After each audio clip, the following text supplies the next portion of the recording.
সামনেই অম্বুবাচী তিথি 22শে জুন থেকে 25শে জুন।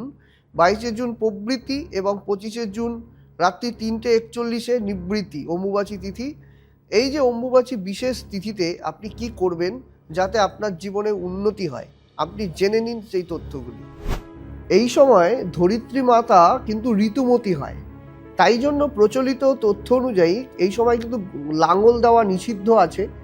এবং এই সময় দেখা যায়, এই সময় কি করবেন, এই সময় প্রচুর পরিমাণে দুধ খাওয়ার চেষ্টা করবেন, দুধ খাওয়ার চেষ্টা করবেন নিজে। এবং সকালবেলা ঘুম থেকে উঠে অম্বুবাচীর সময়ে নিম পাতা চিবিয়ে খাওয়ার চেষ্টা করবেন, তাতে কিন্তু আপনার শারীরিকভাবে কিন্তু ভালো থাকবেন।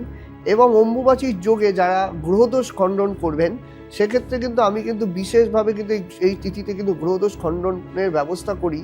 এবং যাদের জন্মকুণ্ডলিতে কালসর্পদোষ, শনির সাড়েসাতি, বিশেষ করে মেষ রাশি, সিংহ রাশি এবং কুম্ভ রাশি এবং মীন রাশি, তাদের কিন্তু এই সময় কিন্তু সাড়েসাতির প্রতিকারের ব্যবস্থা কিন্তু আমি করছি। তার জন্য কিন্তু যোগাযোগ করবেন। ধন্যবাদ।